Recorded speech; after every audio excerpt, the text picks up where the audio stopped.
네, 여러분들 안녕하십니까? 자, 오늘도 새로운 한 주가 또 시작됐네요. 자, 여러분들 이번 주에는요, 물리학 원, 운동량과 충격량, 지난 시간에 운동량과 충격량에 대한 내용까지 설명을 했고요. 자, 오늘은요, 완자책 47페이지에 있는 대표자료 분석 문제를 시작으로 해서요, 뒤에 있는 내신 만점 문제를 일부를 좀 같이 풀어볼 생각입니다. 자, 그리고 이 이후에는요, 여러분들하고 좀 일정을 좀 조정을 할 건데, 여러분들이 보통 중간고사까지는 별일이 없으면은 운동량, 충격량까지 들어가고요. 조금 더 많이 나가는 학교는 에너지를 들어가요. 일과 에너지를 들어가고, 기말고사에 일과 에너지부터 다시 또 들어가요. 그러니까 일과 에너지를 중간 때 중복, 기말 때 다시 중복, 이렇게 되는 경우들이 좀 있기는 한데, 보통 별일 없으면은 대부분의 학교는 운동량, 충격량까지를 들어가요. 자, 그래서 우리는 지금까지 완자책으로 수업을 합니다. 완자책으로 수업을 했고요. 자, 이 이후부터는요, 오늘 요 시간 완자, 운동량, 충격량까지 문제를 풀고 나면은 이 이후에는 여러분들 뭐 유명한 책이죠, 마더텅 책으로 갈 거예요. 마더텅은 뭐냐면은 이거는 수능 기출이에요. 수능 기출 문제고요. 이 수능 기출 문제를 여러분들하고 다는 못 풀고요. 문항수가 좀 많다 보니까 일부 주요한 포인트들 문제를 좀 같이 풀도록 하겠습니다. 그리고 마더텅이 끝나면은 이제 수능 특강으로 들어갈게요. 수능 특강은 중간고사까지는요. 그러니까는 올해 새로 나오는 2021년도에 출간이 되는 책이 있을 거고요. 그 다음에 작년이 출간된 2020년도 책이 있어요. 요 두 개를 다 풀어보게 될 것 같아요. 여러분들이 기말고사부터는 요것만 보면 되는데 학교에서는 이제 중간고사 때까지 얘가 좀 늦게 나오는 편이 있어가지고 얘가 보통 2월 중순이 지나야 나오거든요. 그래서 2020년 거까지를 많이 중간고사 때 포함을 시키더라고요. 자, 그래서 뭐 나머지는 그때 조정이 되면 다시 안내해 드릴 텐데 전체적인 내용은 이런 순서대로 흘러간다는 것 정도는 알고 계시는 게 좋을 것 같아서 미리 알려드립니다. 자, 그러면은 여러분들 완자책, 자, 오늘은 완자책 운동량 충격량까지 마저 좀 공부를 하도록 할게요. 자, 완자책에 보시면은 47페이지 보시면 대표자료 문제에, 자, 페이지 47페이지에 자료 1번 문제하고 자료 2번 문제가 존재를 하죠. 자, 자료 1번 문제부터 볼게요. 자료 1번, 2번 같이 풀 텐데요. 자, 혹시 문제를 못 푸신 분들은 잠깐 영상을 항상 얘기하지만 멈춰놓고 미리 한번 좀 풀어보시고 그리고 같이 해주셨으면 좋겠어요. 항상 얘기하지만 앞에서 문제를 풀어줄 때는 쉬워 보이지만 본인이 막상 할 때는 잘 안 되는 경우도 많아요. 그리고 또 하나, 내가 풀긴 풀었는데, 그것도 있어요. 이걸 내가 풀긴 풀었는데, 과연 내가 쓰는 방법이 최선일까?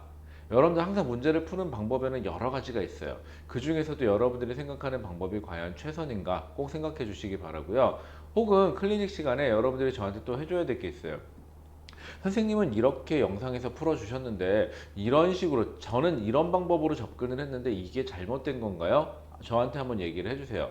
그러면은 보통은 제가 여러분들이 가장 이해하기 편한 방법으로 가기는 하는데 그 중에 여러분들 방법이 여러분들에게 더 도움이 되는 경우도 있어요. 개인마다 차이가 있으니까 그런 경우는 이 방법이 어떤지에 대해서 저한테 꼭 얘기를 해주셨으면 좋겠고요. 그리고 이러나 저러나 제일 좋은 방법은 가장 간략하고서 가장 간결하게 최소 시간의 문제를 풀 수 있는 게 가장 좋고요. 그리고 같은 시간과 같은 노력을 들인다면은 두 가지 방법이 있다 그러면은 가급적이면은 여러분들 머리를 가장 덜 쓰는 방식. 즉, 왜 그러냐? 여러분들은 하루 종일 공부를 하시고 수능장에서도 하루 종일 시험을 보시고 중간고사, 기말고사도 보셔야 되기 때문에 가급적 머리를 덜 써서 머리에 가급적 부하를 덜 걸어주시는 게 좋아요. 그래야 실수를 덜 유발할 수가 있습니다. 자, 그럼 잔소리는 여기까지 하고요. 자료 1번 문제 볼게요. 자, 자료 1번에 보시면은 그래프가 하나 있어요. 그래프부터 한번 보고 갈게요. 자, X축, Y축 이름을 꼭 확인하라고 얘기했었죠. X축은 시간이라고 돼 있어요. 단위도 봐주면 좋은데 단위는 세컨드, 기본 단위 이상 없고요. 자, Y축에는 힘이라고 돼 있고요. 역시 기본 단위인 뉴턴 단위로 돼 있어요. 그럼 여러분들은 기본적이구나. 힘하고 시간 그래프구나. 그럼 면적이 의미하는 건 뭘까? 힘과 시간의 곱이니까는 면적이 의미하는 거는 충격량이구나. 왜? 충격량은 그 물체에 작용한 힘과 그 물체에 작용한 시간, 힘이 작용한 시간의 곱이니까. 여러분들 이거 머릿속에 하나 넣어주시고 또 하나 얘는 뭐의 변화량과 같다? 운동량의 변화량과 같다. 이렇게 하나 써놓고 문제를 푸는 것도 참 좋을 것 같아요. 왜? 머릿속으로 생각하는 것보다는 눈으로 보이는 게 훨씬 직관적이고 실수를 덜 유발할 수가 있으니까 아 이게 필요할 거야 라고 한번 써놓고 해보세요. 자 그러면은 처음에 힘이 0이래요. 일단 그래프에서부터 할게요. 그리고 4초, 8초가 있는데 4초까지는 힘이 10N까지 증가를 했나 봐요. 여기까지 쭉. 그 다음부터는 8초까지는 힘이 쭉 감소했네요. 자 그러면은 문제 볼게요. 자 그림은 마찰이 없는 수평면에 자 그럼 뭐예요? 수평면이 있고 질량을 가진 물체가 놓여 있을 텐데 여기 보면 이 질량을 가진 물체의 질량은 2kg이라고 줬어요. 2kg짜리 물체가 있을 텐데 이 물체에 수평 방향으로 힘이 작용했대요. F가. 어떻게? 그래프처럼 시간에 따라서. 자 그럼 여러분들은 하나 생각할 수 있죠. 여러분들이 생각하기에 문제에서 주어진 저 힘, 요 힘이 이 물체에 작용한 바로 뭐라는 걸 알 수 있어요? 알자 힘이라는 걸 알 수 있어요. 자 이게 왜 중요하냐? 지난 시간에 조금 등한시하고 넘어갔던 건데 여기서 우리가 충격량을 말할 때는 이거는 물체가 받은 충격량을 말하는 거고요. 물체가 받은 충격량에서 이 힘은 충격력이라고 하는데 지난 시간에 했던 거예요. 이거는 충격력이라고 하는 이 힘은 물체에 작용하는 빨간색 잘 안 보일 수도 있겠다. 물체에 작용하는 바로 뭐예요? 알자 힘이에요. 즉 여러분들이 충격량을 계산하실 때 사용하는 저 힘은 물체에 작용하는 알자 힘으로 얘기를 하는 겁니다. 아 그럼 이 힘이 알자 힘이구나. 선생님 만약에 알자 힘이 어떤 물체에 주어진 힘이 저한테 알려준 힘이 알자 힘이 아니면 충격량 계산할 때는 알자 힘으로 고쳐서 해야 합니까? 네. 물체가 받은 충격량이기 때문에 물체가 받은 충격량에서 사용하는 힘은 즉 충격력은 알자 힘이어야 합니다. 꼭 좀 기억해 주세요. 자 그러면 아 이렇게 받았으니까 이 면적에 해당하는 만큼 물체가 충격을 받았겠구나 라고요. 자 1번 8초일 때 물체의 운동량의 크기는 얼마입니까? 라고 했어요. 자 생각해 보세요. 처음에 t가 0일 때 즉 0초일 때 그 물체에 작용하는 힘은 0이고요. 그 다음에 이 물체는 처음에 어떻게 했어요? 정지되어 있었대요. 처음 속도가 0이에요. 그럼 얘 처음 운동량 P 처음이라고 해볼까요? 처음 운동량은 얼마예요? 질량에다가 참고로 운동량은 뭐 곱하기 뭐죠? 질량 곱하기 속도예요. 그러니까 질량 2kg 곱하기 속도가 0이어서 처음 운동량은 0이에요. 자 그럼 8초가 됐어요. 한 이쯤 갔다고 쳐볼까요? 자 8초가 됐을 때 2kg짜리가 속도 얼마로 가고 있겠죠? 자 그럼 일단 충격량을 얼마를 받았냐? 자 0초부터 8초까지 누적값이 되는 거죠. 그러니까 뭐 면적을 계산하셔야 돼요. 그러면 삼각형 넓이 2분의 1 곱하기 10 곱하기 8 하니까는 얼마죠? 8의 반 나누니까 4니까는 40이 되겠죠. 뭐 단위는 뉴턴 세크가 될 거고요. 자 얘는 운동량의 변화량이 되니까 운동량의 변화량이 얼마면 되는 거죠? 운동량의 변화량이 40kg m/s가 되면 되겠죠. 자 그런데 여기에서 요를 갈 동안 운동량이 40이 플러스가 되면 된다는 소리죠. 기본 단위, 그러니까 기본 단위로 했으니까 단위를 생략할게요. 자 그런데 처음이 0이었으니까 나중 운동량이 얼마가 되면 되는 거죠? 나중 운동량이 40kg 곱하기 m/s로 표시가 되면 되겠죠. 자 그러면은 1번 8초일 때 물체의 운동량의 크기는 얼마입니까? 그러면은 요게 답이 되겠죠. 자 2번 4초일 때 물체의 속도를 크기를 쓰세요. 다시 여기 이 물체가 가서 자 처음에 그림이 중복되니까 다시 한번 그릴게요. 2kg짜리가 처음 속도가 0이어서 처음 운동량이 0이었어요. 자 이번에는 4초까지만 물어봤어요. t가 4초일 때 2kg짜리가 자 그런데 운동량 4초까지 0초부터 4초까지 충격량을 얼마나 받았습니까? 0초부터 4초까지의 충격량이에요. 누적값이에요. 요 넓이까지만 계산을 하셔야 되겠죠. 요 삼각형의 넓이까지만. 그럼 2분의 1 곱하기 10 곱하기 4를 하니까 얼마? 충격량은 요 넓이가 얼마죠? 20이죠 지금. 그럼 운동량이 여기서부터 여기로 가는 동안 플러스 20만큼만 증가를 하면 된다는 소리예요. 그럼 처음이 0이었으니까 나중 운동량은 얼마? 20이 되면 되겠죠. 자 그런데 여기서 물어본 건 나중 운동량을 물어본 게 아니라 나중 속도를 물어봤어요. 그러면 운동량이 20이라는 소리는 질량이 2kg짜리에다가 이때 물체가 가고 있는 속도를 V라고 하면 그때 V를 곱하면 되는 거죠. 그러니까 V를 얼마가 되면 되는 거죠? 10m/s가 되면 되겠죠. 자, 그 다음에 자, 지금까지는 문제에서 뭐라 그러냐. 처음에 물체가 처음에 속도가 0이었어요. 그래서 처음 운동량이 0이었어요. 그러다 보니까 운동량이 얼마 증가했어요? 그러면 결국은 나중 운동량이 처음 운동량이 0이기 때문에 플러스한 만큼 그냥 나중 운동량이 되면 됐었는데 자, 세 번째. 3번에서는 뭐라 했냐면 질량이 5kg짜리인 물체가 있대요. 자, 지금 케이스가 다른 거예요. 상황이 좀 다르게 됐어요. 수평면 위에 질량이 몇 킬로그램짜리 물체가 있냐? 5kg짜리 물체가 있대요, 지금. 이 5kg짜리 물체가 이미 가고 있대요. 얼마로? 3m/s로. 자, 그런데 만약인데 물체가 그림과 같이 8초 동안 힘이 작용을 했대요. 그럼 8초 동안 힘이 작용을 했으면 아까 8초 동안 작용한 힘에 의해서 운동량이 40이 증가가 돼야 되죠. 왜? 여기서부터 여기까지 넓이가 다 합쳐서 얼마? 40이니까. 힘에다가 시간을 곱했으니까 저 40이 바로 뭐니까? 충격량이니까. 이 충격량은 또 뭘 의미하니까? 운동량의 변화량을 의미하니까. 아, 그러면 여기서보다 운동량이 얼마? 플러스 40만 증가돼 있으면 되는 거죠.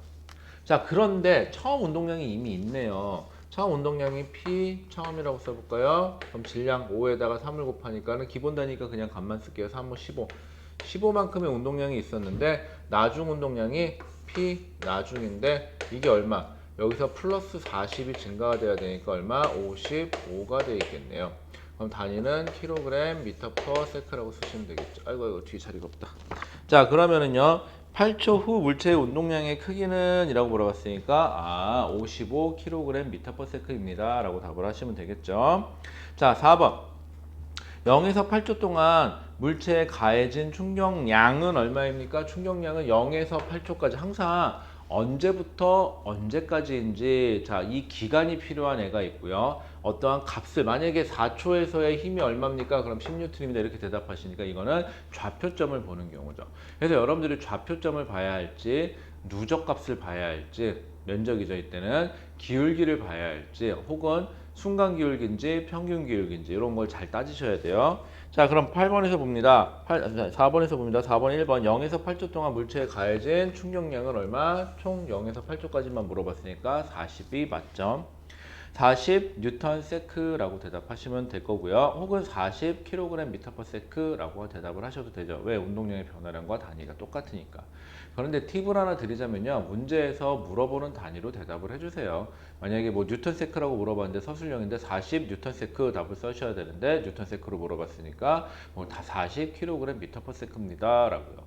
자, 이래도 답은 맞긴 맞는데 가끔 선생님들 중에 물어본 걸로 대답을 안 했다고 틀리다고 하는 경우도 있어요. 충격량으로 물어보면 충격량의 단위로, 운동량의 변화량을 물어봤으면 운동량의 변화량의 단위로 답을 하시는 게 정석입니다.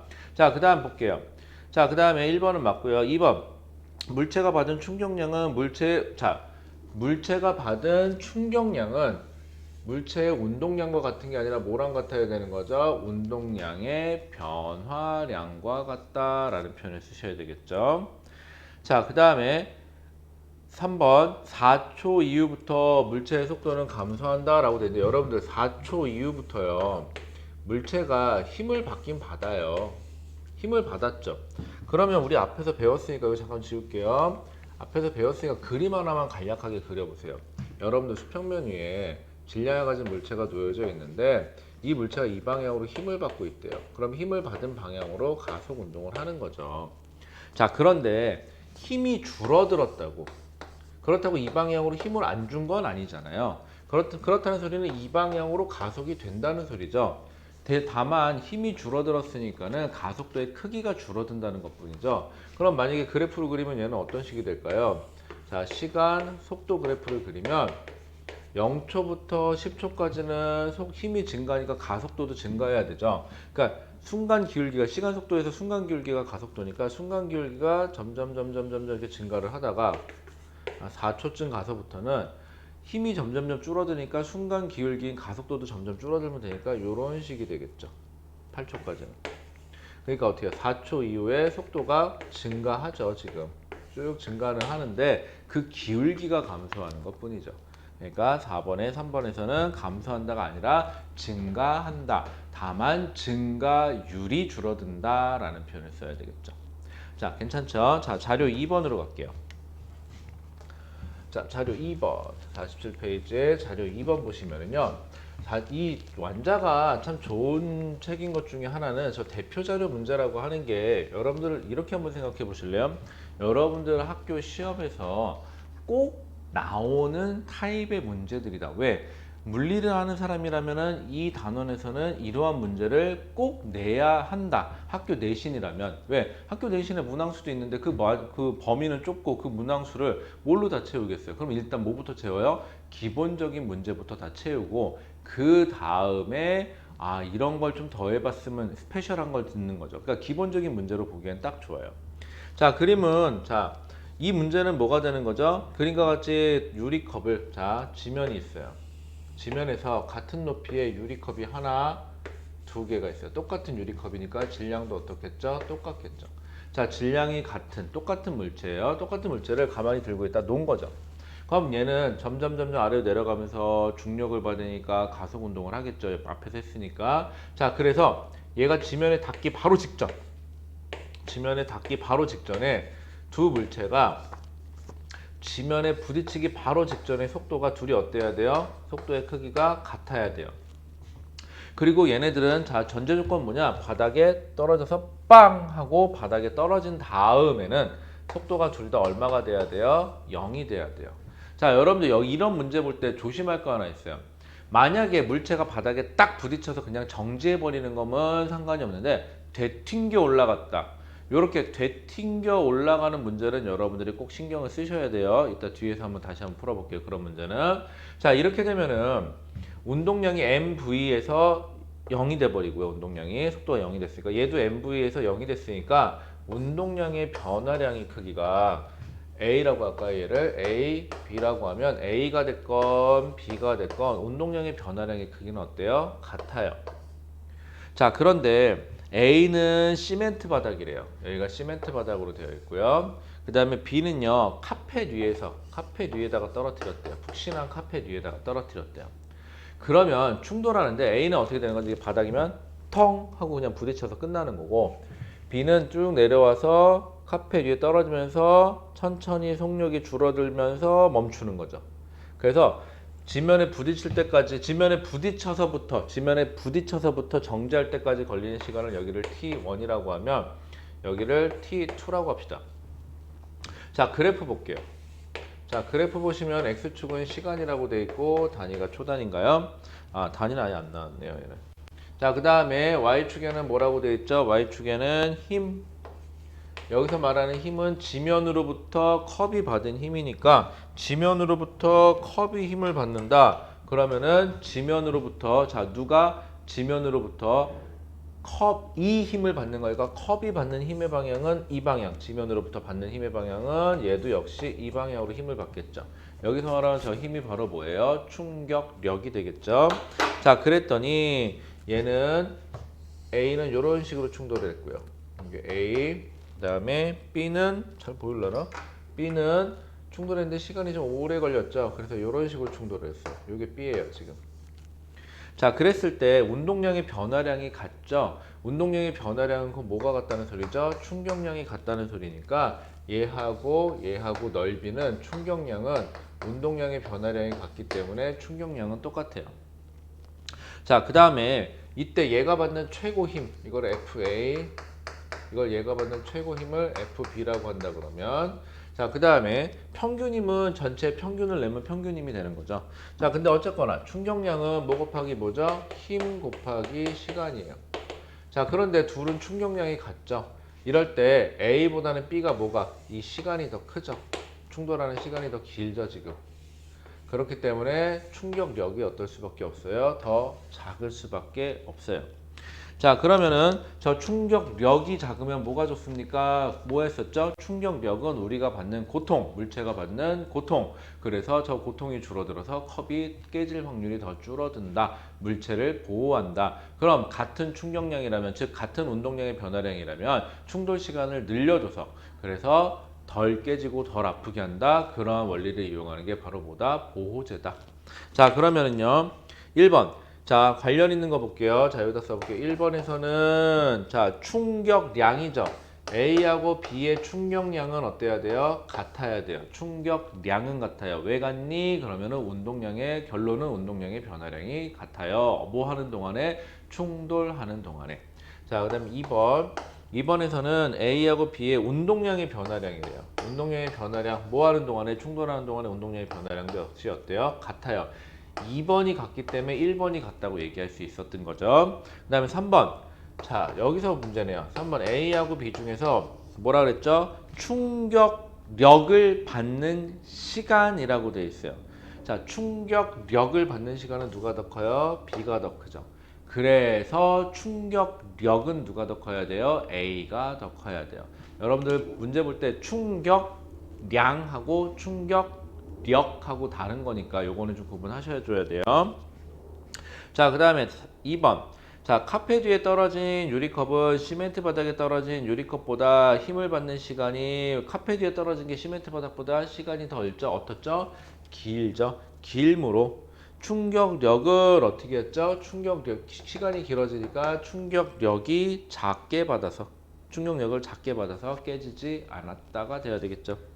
자, 그다음 3번 유리컵이 받은 충격력의 크기는 누가 더 커야 돼요? A가 더 커야 돼요. 왜? 충격량은 같은데 시간이 B가 더 기니까 충돌하는 시간이 상대적으로 시간이 짧은 A가 충격력은 더 크다. 자, 같지 않아요. 충격력은 만약에 충격량이라면 같다가 되죠. 자, 그 다음에 2번 충격량이 같을 때 충돌 시간이 짧을수록 충격력이 커지는 거죠. 충격력을 더 큰 충격력을 받게 된다. 시간이 짧을수록 맞죠, 이거는. 그 다음에 3번 사람이나 물체의 안전을 위해서 충돌 시간을 길게 하여 충격력을 줄이는 노력이 필요하다. 보호하자. 네, 맞죠? 이거는. 네. 방금 자료 문제 1번하고 2번은 가장 대표적인 문제였어요. 자, 그럼 여러분들 48페이지로 넘어가서 옆에 거기 간단한 문제들은 좀 넘어갈게요. 클리닉 시간에 저한테 아니면은 저희 튜터쌤들한테 꼭 질문해 주시기 바랍니다. 자, 그럼 이번에는 48페이지로 갈게요.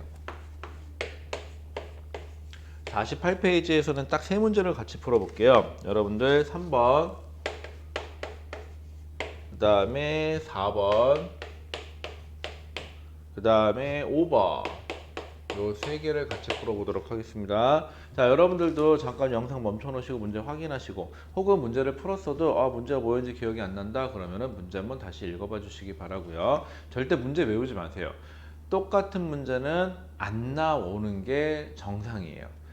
바뀐다는 거죠. 그렇다는 소리는 글자 하나라도 숫자 하나라도 바뀌는데 여러분들이 문제를 외워버리시면 문제를 딱 보는 순간 그 문제 그렇게 하고 들어가는 수가 있어요.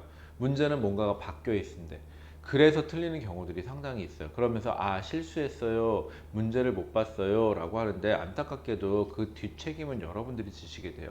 등급 하락, 그래서 마음 상하죠. 그쵸? 그 뭐라 그러더라 줄여서 모상? 그 뭐라 그러지? 그 맘상? 아닌데? 뭐라고 하는데 줄여갖고 마상 옵니다. 그렇게 되면은. 자, 여러분들 3번. 자, 3번 문제 보시면은 그림과 같이 마찰이 없는 직선상에서 질량이 4kg란 물체 A가 4m/s로 운동하다가 앞에 가던 물체 2kg짜리 2m/s 물체 B와 충돌하였다. 충돌 후 A가 3m/s가 되었다면 B의 속도는 얼마일까요? 라는 거죠. 자, 여러분들 세상에는요 물체가 충돌을 하면 무조건 작용 반작용이 성립한다 그랬죠. 작용 반작용이 성립하면 힘의 크기는 같고 힘의 방향이 반대고 충돌 시간도 똑같죠.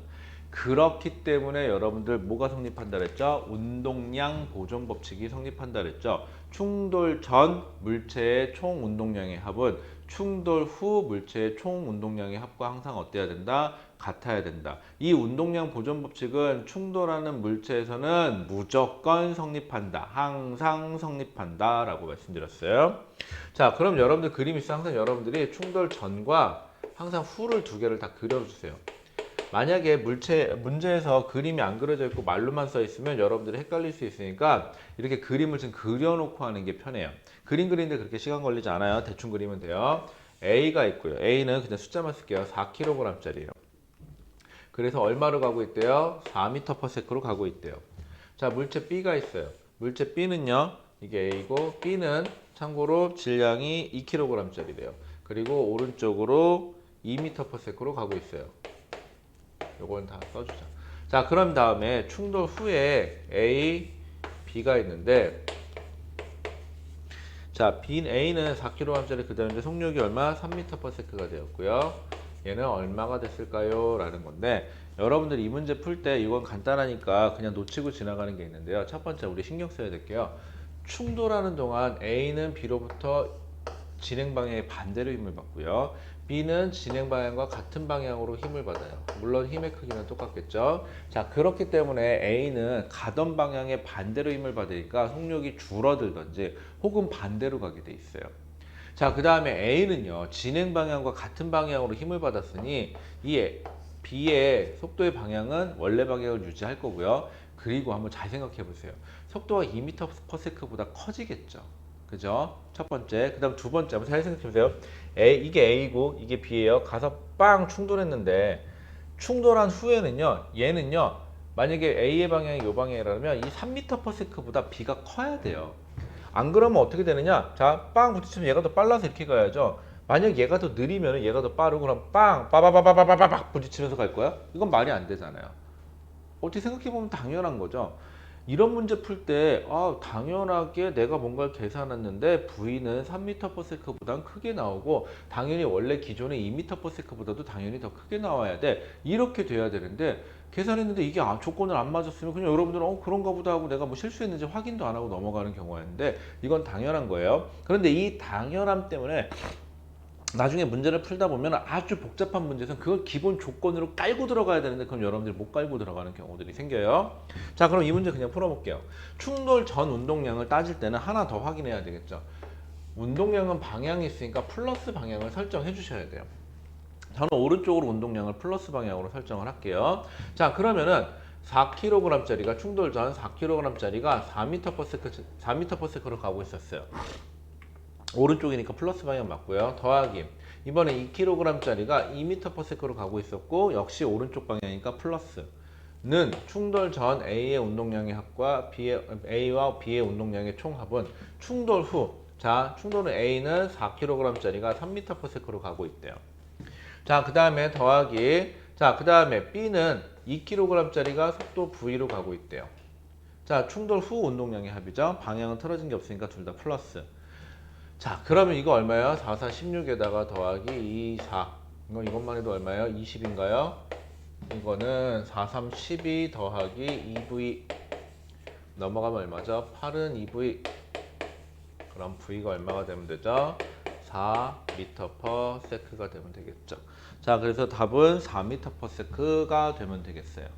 간단했죠? 자, 그런데 나중에 여러분들 저랑 기출문제 풀면서 제가 얘기를 할 텐데 어떻게 보면 요 간단한 요 시스템이 나중에 방향 때문에 좀 헷갈리는 경우들이 있어요. 왜? 벡터 물리량들은 방향이 있기 때문에 여기 조금 더해야 할 거 아니에요. 방향이 반대가 되면 여기가 마이너스가 돼 버리거든요. 왜? 방향 때문에. 그래서 그거를 나중에 조금 연습을 좀 시킬 텐데 얘는 간단한 문제였으니까 그럴 필요는 없었어요.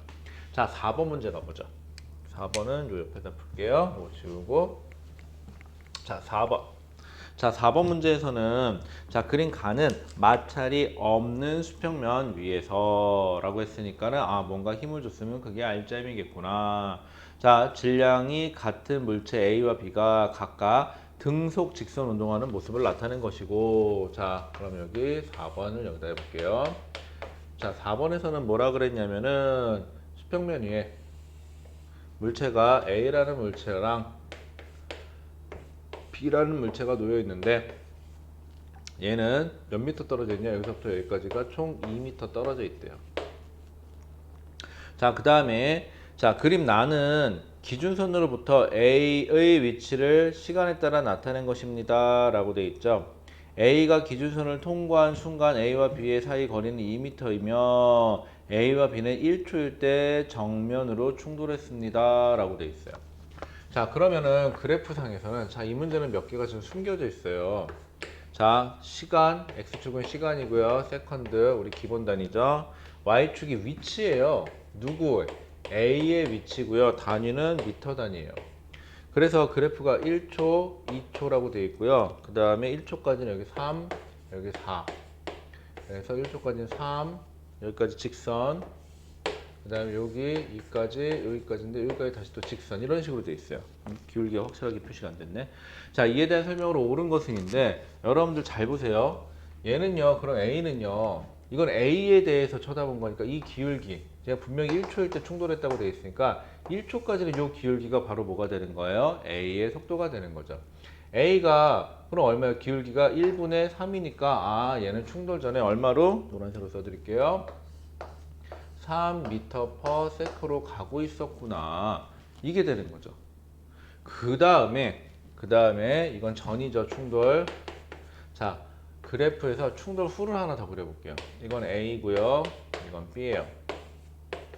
자, 그런데 A는요, 충돌 후의 기울기가 이거죠. 충돌 후, 왜냐면 1초에 충돌했다 그랬으니까 일단 앞으로 가긴 가는 거니까 운동 방향이 바뀌진 않았어요. 만약에 운동 방향이 뒤집혀졌다면 위치가 감소했을 텐데 그건 없었어요. 앞으로 계속 간다는 소리고요. 이번에는 1분의 1이죠. 그럼 뭐가 되는 거야? 1m/s로 가고 있다는 소리예요. 요렇게 A가 충돌 후에, 이건 후에요. 자, 이것만 준 게 아니죠. 또 뭐라 그랬냐면은 두 물체는 2m 떨어져 있대요. 그런데 몇 초에 부딪혔대요? 1초에서 정면으로 부딪혔대요. 여러분들 둘 사이의 거리가 2m 떨어져 있어요. 2m 떨어져 있으면은, 자, 앞에서 우리 상대 속도 개념을 썼었는데 2m 떨어져 있는데 그냥 생각하지 마시고 이렇게 간단해 보세요. 어떤 물체가 등속으로 갈 거예요. 어떤 물체가 등속도로 갈 거야. 시간 속도 그래프에서 어떤 물체가 등속으로 V라는 속도로 가고 있어요. 그래서 1초가 됐을 때 그 넓이가 2m가 나오면 돼요. 왜?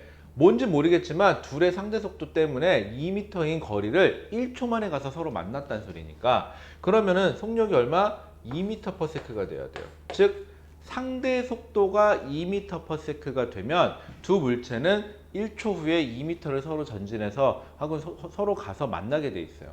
그런데 얘가 이미 3m/s로 가고 있죠. 그러면 B는요, 멈춰 있다면 상대 속도가 3m/s가 되는 거니까 안 되죠. 그럼 이 조건을 못 만족하니까는 아, 얘는 오른쪽으로 애당초 1m/s로 가고 있었구나가 돼야 돼요.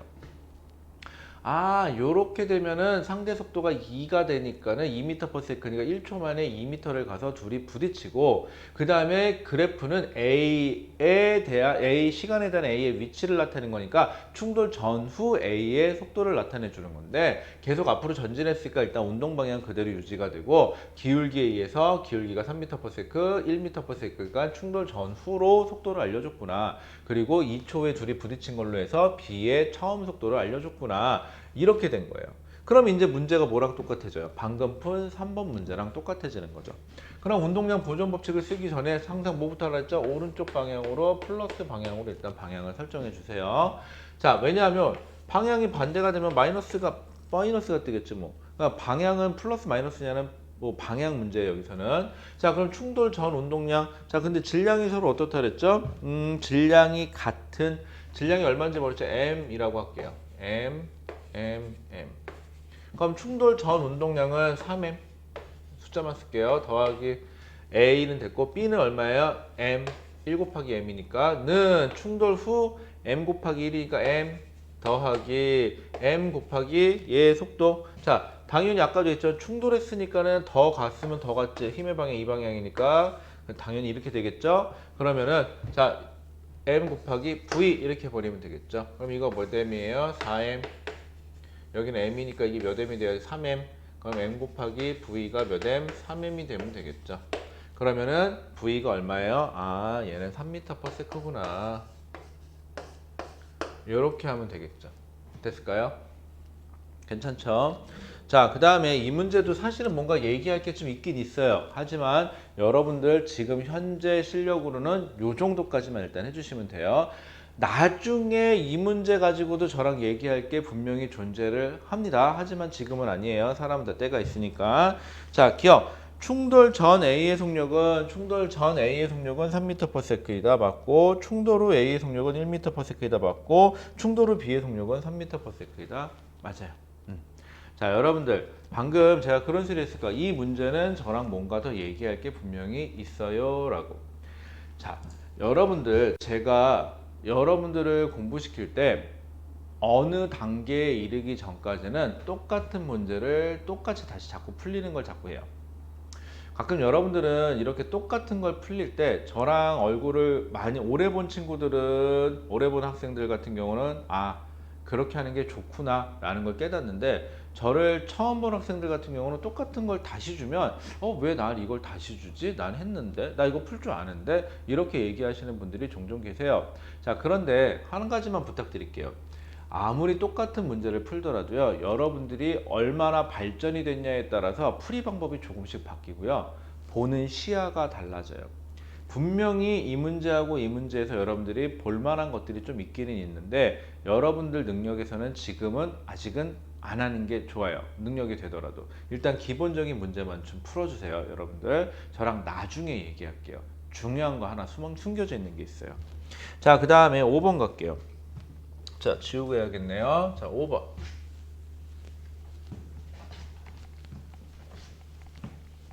자, 5번 보죠. 자, 5번에서는 자, 그림은 마찰이 없는 직선상에서, 자, 여러분들 계속 마찰 얘기가 안 나오죠. 그 이유는 마찰이 들어가 버리면 어떤 물체에 준 힘이 알짜임이 안 되기 때문에 그런 경우, 그래서 이렇게 커트해 주는 경우도 있어요. 자, 그 다음에 마찰이 없는 직선상에서 속력이 3V로 운동하던 질량이 M인, 자, 그림 한번 그려볼까요? 자, 질량이 M인 누가? A가 얼마로 가고 있었대요? 3V라는 속력으로 가고 있었대요. 자, 그래서 B라는 물체가 있는데 2m짜리인데 얘는 정지에 있대요. 차원 속도가 0이에요. 이게 전 모습이에요. 근데 충돌 후에는요, 후에 여기다 밑에다 그렇게 후. 자, 후에는요, A하고 B가 한 물체처럼 돼서 움직인대요. 그래서 속력이 얼마로? V라는 속력으로. 자, 여러분들한테서 이런 용어는 빠졌는데, 어떤 물체가 가서 빵 부딪혀서 서로 팍 붙어버려요. 그래서 한 물체가 돼서 가요.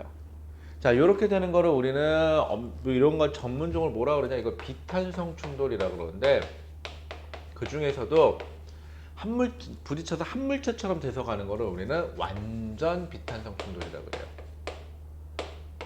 완전 비탄성 충돌. 왜 완성이라고 쓸 뻔했네. 자, 이 완전 비탄성 충돌이라고 하는데, 이 완전 비탄성 충돌, 여러분 용어는 몰라도 돼요. 왜? 용어 자체는 여러분들 교과 과정에 빠져 있어요. 자, 그런데 이런 때는 특징이 뭐냐? 충돌 전후 운동량 보존 안 되냐고요? 아니요, 보존돼요. 제가 뭐라 했어요? 이 세상에 존재하는 모든 충돌에서는 운동량이 보존됩니다 라고 얘기했었죠. 그럼 충돌 전, 자, 그럼 방향부터 설정하셔야겠죠? 오른쪽을 플러스라고 해봅시다. 충돌 전 운동량은 m 곱하기 3v니까 3mv A 거 더하기 B는 2m짜리인데 속도가 0이니까 이건 그냥 0이죠. 처음에는.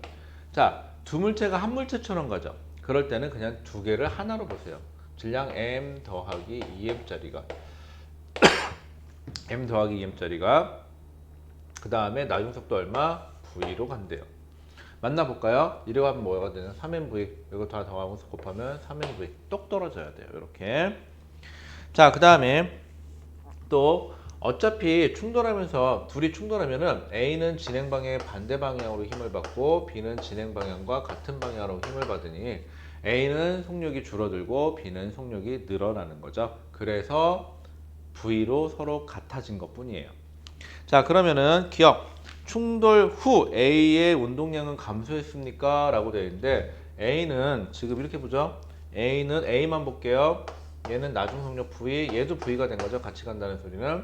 그럼 3MV에서 MV라고 됐으니까 운동량이 감소했다. 이렇게 봐도 되고, 당연히 진행 방향의 반대로 힘을 받았으니 속력이 줄어들었으니까 운동량이 감소했다. 이런 식으로 보셔도 됩니다. 자, 니은 충돌 전과 후의 운동량은 보존되었다. 확연히 됐죠? 증명이 됐죠? 자, 운동량 보존 법칙은 무조건이에요. 무조건.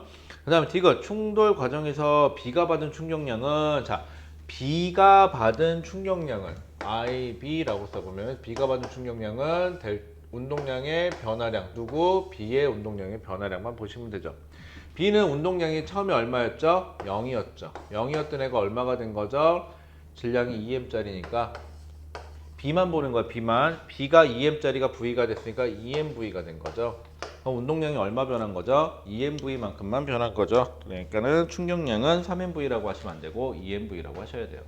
아, 참, 그리고 여기서요. 이게 전이고 이게 후긴 한데요. 가끔 여러분들 이렇게 물체가 같이 가다가 이 안에서 폭발이 일어나거나 용수철로 압축시켰던 게 펑 하고 밀려나가는 경우가 있어서 이게 전이고 이가 후가 되는 경우도 있어요. 이래도 역시 운동량 보존 법칙은 성립이 돼야 됩니다. 가다가 분리가 되는 경우도 운동량 보존 법칙은 성립이 돼야 돼요. 이것도 충돌의 일종이에요.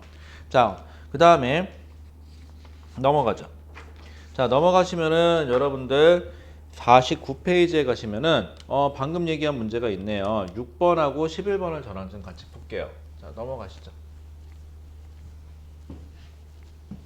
자, 페이지 49페이지. 문제 몇 번? 6번하고 11번. 자, 6번하고 11번 문제예요.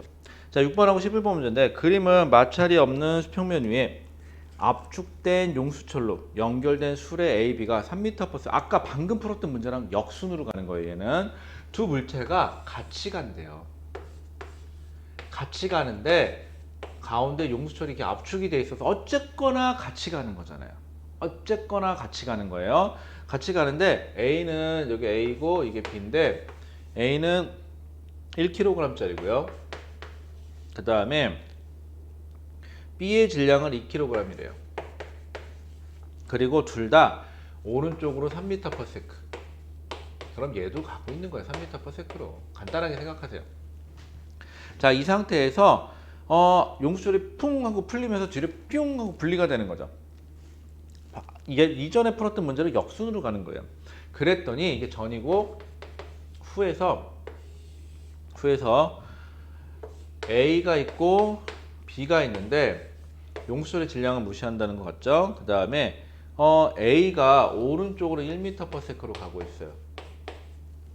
자, 그랬을 때 문제를 B의 속력을 물어보는 건데 여러분들 이 문제에서 당연히 용수철이 밀 때 얘는 이쪽으로 밀고 힘 F로 용수철이 얘는 오른쪽으로 힘 F로 밀겠죠. 이것도 어떻게 보면 작용 반작용이기 때문에 운동량이 보존이 돼야 돼요. 그래서 A는 속력이 줄어들어요. 왜? 진행 방향에 반대로 힘 받았으니까. B는 원래 진행 방향으로 같은 힘을 받았으니까 같은 방향이 될 것이고 속력은 당연히 3m/s보다 어떻게 될까요? 더 높아졌겠죠. 왜? 진행 방향으로 힘을 받았으니까. 이제 그 정도는 한번 생각을 하고 계산을 합시다. 왜? 계산이 잘못돼 갖고 3보다 작게 나오면 나 뭐 잘못했나 보다 해야 되는 거니까. 자, 그러면 운동량 보존 법칙에 의해서 처음에 그냥 한 물체로 볼게요. 간단하게 3kg짜리 하나가 속력 3m/s로 가고 있었어요. 자, 오른쪽을 플러스 방향으로 선언한 거예요. 자, 충돌 후 A 1kg, 얘 2kg죠. A가 1kg짜리가 2m/s로 가고 있고요. 더하기 B는 2kg짜리가 속도 V로 가고 있대요. 그럼 이거 얼마예요? 3, 3은 9인가요? 9에다가 그 다음에 이거 뭐예요? 2 더하기 2V가 되겠죠? 그럼 넘어가면 얼마예요? 7, 8, 9. 그러니까 7은 2V가 되겠네요. 그럼 V는 얼마예요? 2분의 7. 그것도 플러스 방향. 오른쪽을 플러스로 잡았으니까 플러스가 나오는 게 맞겠죠? 응? 잠깐만. 뭐가 좀 이상하다? 3kg짜리가 3m/s고 B의 속도인데 잠깐만요. 뭐가 이상한데?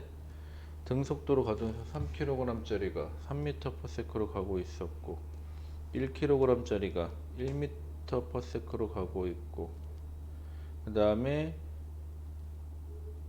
2kg짜리가 속도 V로 가고 있고 그러면 아이고 어쩐지 아이고 미쳤구나 내가. 여러분들 A의 질량이 1kg네요. 여기다 내가 왜 1 곱하기 2라고 했죠? 여러분들이 같이 수업을 했었으면 저를 말려줬을 텐데 내가 숫자를 뒤에 걸 보니라고. 여기가 1 곱하기 1이죠. 미안해요. 여러분들 뭐 이상하더라. 여기 3, 3은 9고 그다음에 1 더하기 2V가 되니까 넘어가면 8은 2V가 돼야 되겠죠? 큰일 났네요. A의 질량을 제가 1인데 2로 잘못 봤어요. 여기 걸 봤어요. 그럼 V가 얼마가 되는 거죠? 4m/s가 되는 거죠. 어쩐지 뭐 좀 이상하다 싶었다. 자, 그러면은 6번의 답은 몇 번? 4번 되시면 되겠네요.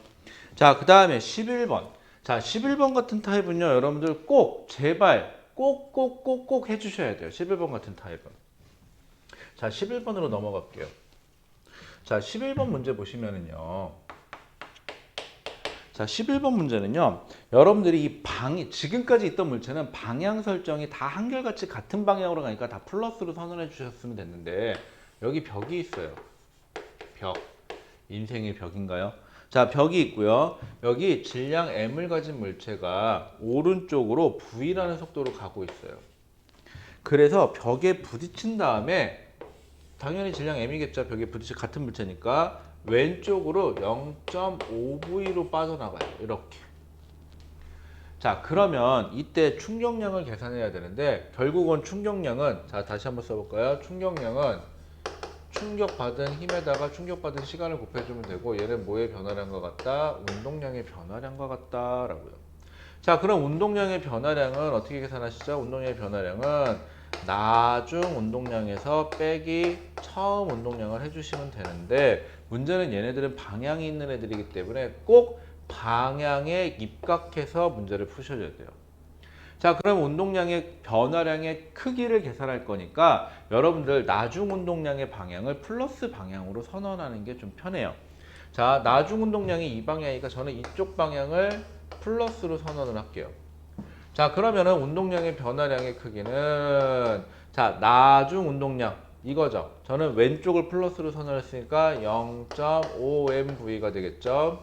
그 다음에 마이너스 차이니까 마이너스. 자, 근데 문제는 왼쪽을 플러스로 선언하니까 얘는 오른쪽으로 가고 있어요. 얘의 방향 성분은 마이너스가 돼요. 그래서 얘 자체는 마이너스 mv가 되는 거예요. 그러다 보니까 얼마? 마이너스 하니까 이게 플러스로 바뀌어 버리죠. 그래서 1.5mv가 얘의 운동량의 변화량이고 이게 곧 충격량이 돼야 돼요. 여러분들 이게 헷갈리시면은요, 이거 하나만 생각해 봐 주세요. 어떤 값이 있는데 여기 0이에요. 플러스로 5만큼 있던 애가 마이너스 3이 됐어요. 그럼 얼마? 여기서부터 여기까지 움직이면은 이거 얼마 변한 거죠? 5에서 3을 더 가니까 총 8만큼 변한 거죠. 이렇게 부호가 반대가 되면 운동량의 차이를 계산한다는 건 결국은 더해버리게 되는 거고요. 방향이 같을 때는 차이값은 빼주는 값이 돼요. 아시겠죠, 여러분들? 운동량의 변화량을 계산할 때 이렇게 방향이 뒤집히는 경우는 그 운동량의 차라는 게 결국은 합이 돼 버려요. 그럼 얘는 1.5mv가 얘의 운동량의 변화량이고 얘의 충격량이 되는 겁니다. 여러분들 이렇게 방향 뒤집히는 경우 조심하셔야 돼요. 왜? 운동량이 벡터량이기 때문에 방향이 뒤집히면 부호가 반대가 돼요. 방향 부호가. 자, 기억.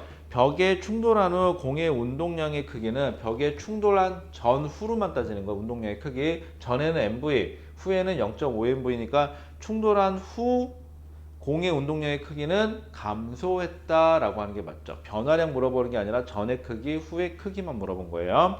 감소했다. 틀렸죠. 니은 벽과 충돌 전후 공의 운동량의 변화량은 0.5mv가 아니라 얼마? 1.5mv라고 하셔야 되고요.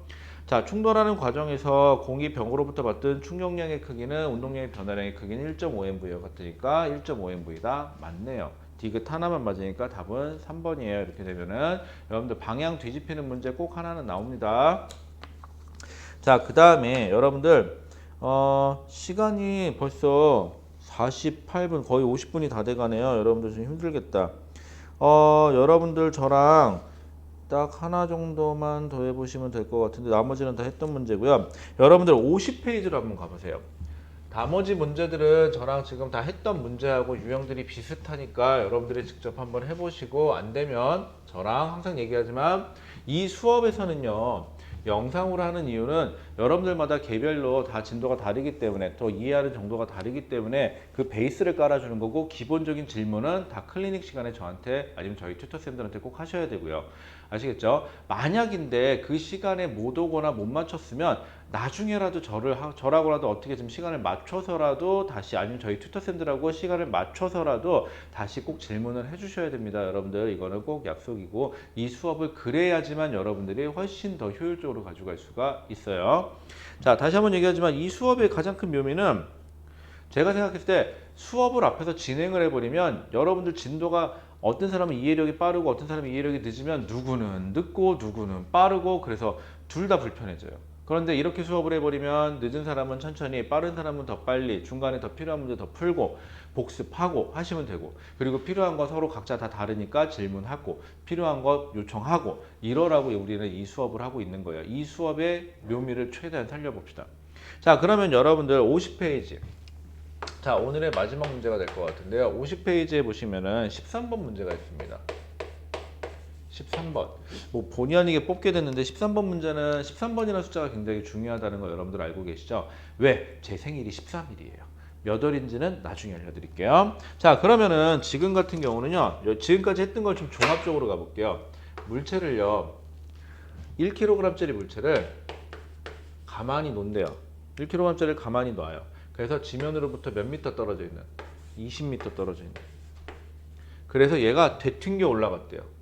뿅 하고 물체가 되튕겨 올라가는데 되튕겨 올라갈 때 속도가 10m/s예요.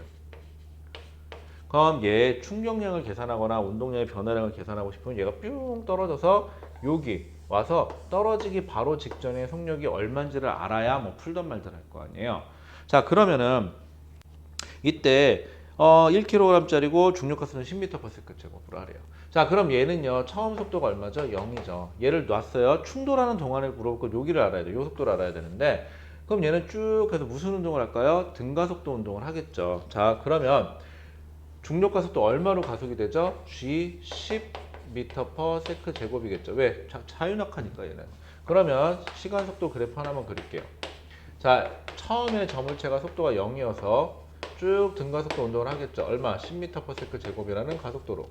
자, 그랬을 때 여기 몇 초라는 시간이 흘렀고 그때 속도가 얼마가 됐는지는 모르겠지만 이때 이 넓이, 우리 앞에서 했던 거죠. 이 넓이가 의미하는 거는 물체의 이동이죠. 위치의 변화가 얼마가 돼야 돼요? 20m가 돼야 돼요. 그러면 문자가 두 개니까 식이 두 개가 필요한데, 자 보세요. 넓이 2분의 1 곱하기 v 곱하기 시간 t한 게 얼마?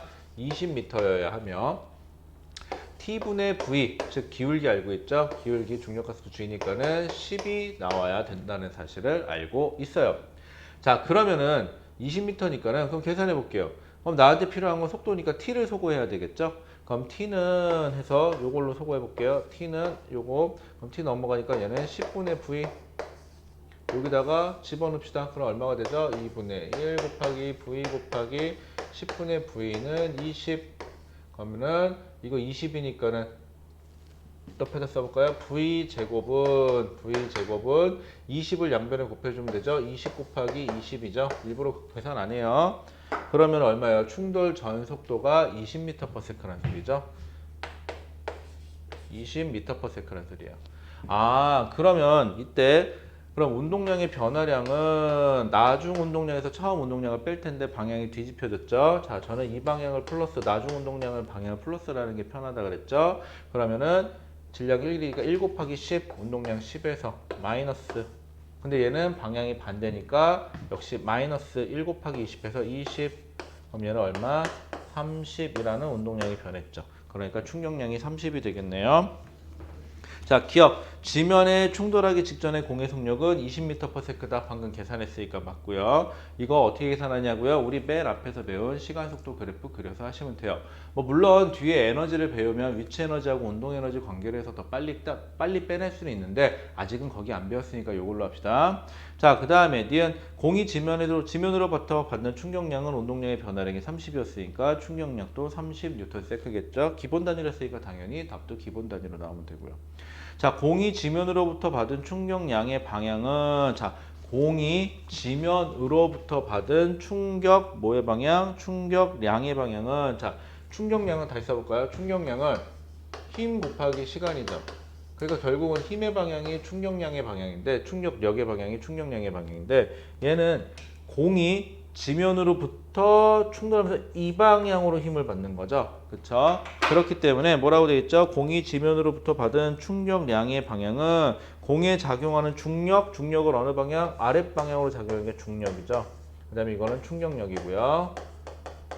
충격력 혹은 그래서 이게 누구의 방향? 충격량의 방향이 되겠죠.